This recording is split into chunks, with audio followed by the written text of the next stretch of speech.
Auzubillahi minasyaitonirrajim. Bismillahirrahmanirrahim. Alhamdulillah, syukur kehadrat ilahi. Okey, kawan-kawan, hari ini saya nak share sikit mengenai 4 perkara asas untuk pelaburan emas. Ya, saya rasa benda ni ianya amat perlu kepada apabila saya dah mula berkongsi dengan kawan-kawan. Alhamdulillah, sambutan amat menggalakkan, syukur. Saya rasa terpanggil untuk berkongsi dengan kawan-kawan. Bila kita terjebak, bila kita telah melibatkan diri kita dalam penyimpanan emas ni, sekurang-kurangnya kita tahu apakah perkara asas yang perlu tahu oleh penyimpan emas, atau pelabur emas. Yang pertama, kita mesti beli emas fizikal lah, seperti gold bar, dinar, ini semua adalah emas fizikal. Kalau untuk pelaburan, kalau kita gunakan barang kemas, bukan kata ianya tak bagus, tetapi ianya kurang sesuai, kerana susut nilai untuk barang kemas agak tinggi, di antara 25% sehingga 40%.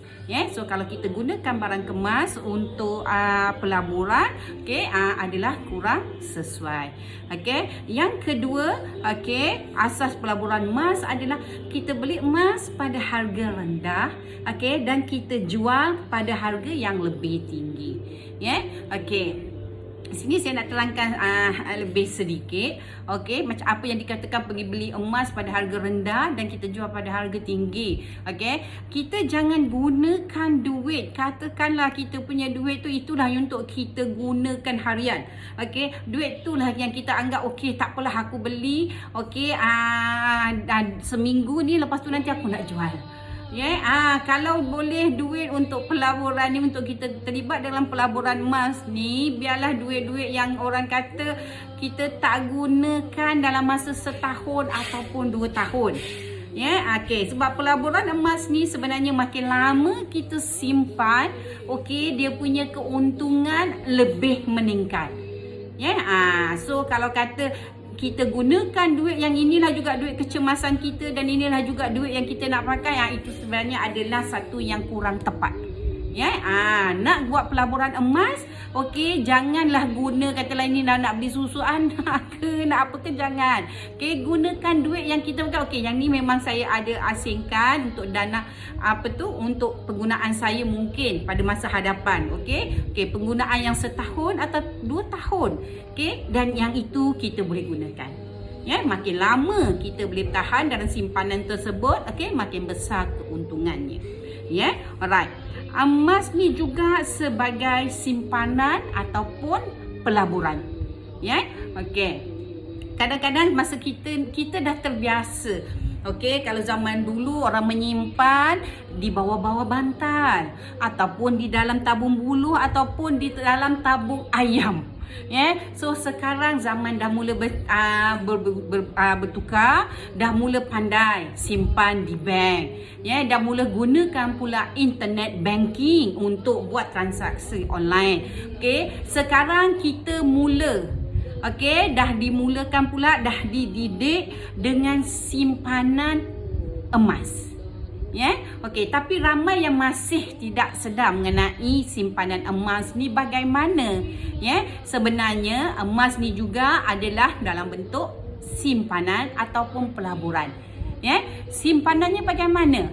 Sebagai contoh, kalau dulu untuk anak nak kahwin, anak nak melanjutkan pelajaran, kita akan menyimpan duit tu sedikit demi sedikit. Di dalam tabung. Selalunya yang paling popular adalah seperti SB, seperti tabung haji. Bukan saya kata tak bagus, simpanan begitu bagus, tetapi cuma nilai kuasa belinya itu tidak terjamin. Ya, dengan kadar inflasi kita yang tak menentu sekarang, okey, kalau kita sedar kuasa beli kita makin menurun, okey, kuasa beli kita makin menurun, okey, ini yang akan menyebabkan nilai kita tidak terjamin. Ya, so kita boleh bertukar selain ada simpanan tunai, okey, yang dicadangkan oleh pakar keuangan, okey, antara 3 bulan daripada pendapatan hingga 6 bulan, okey, kita boleh juga menambah instrumen, okey, simpanan kita kepada pelaburan emas.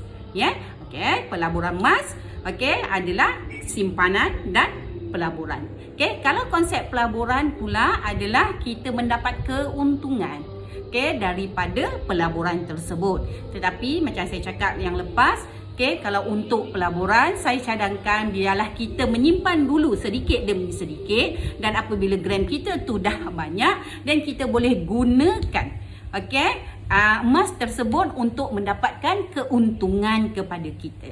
Ya, saya cadangkan untuk buat pelaburan, okey, saya cadangkan biarlah 100 gram dan ke atas. Ya, kita pecahkan, ada emas untuk simpanan dan ada juga emas untuk pelaburan. Ya, okey, dan asas yang keempat adalah ilmu. Ya, so saya cadangkan dengan kawan-kawan, okey, siapa, okey, yang mula berminat untuk mempelajari membuat simpanan emas ni, okey, saya cadangkan carilah ilmu. Ya, jangan kita menyimpan kerana terikut-ikut. Ya, cari ilmu supaya kita tahu, okey, macam mana pelaburan emas ni, okey, membantu kita untuk kita mencapai matlamat keuangan kita.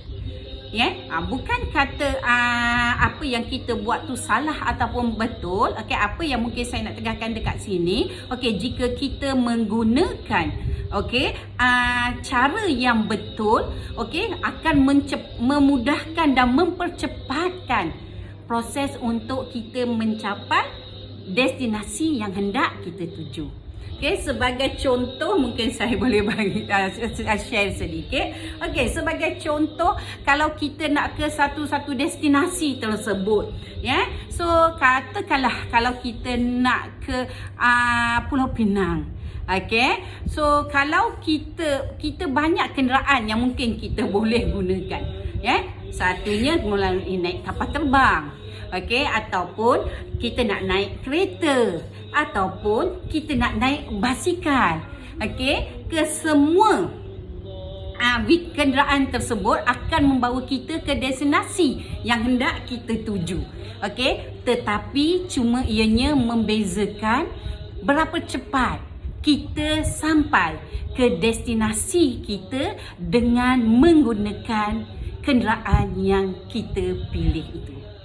Ya, okey kawan-kawan, jika ada yang kurang faham atau ingin mendapatkan penjelasan yang lebih lanjut daripada saya, insya-Allah boleh tag saya, dan saya cuba berkongsi ilmu yang saya pelajari daripada beberapa mentor emas, dan daripada beberapa buku yang saya baca, insya-Allah saya cuba berkongsi. Saya sudahi dengan wabillahi taufik wal hidayah. Wassalamualaikum warahmatullahi wabarakatuh. Terima kasih kawan-kawan.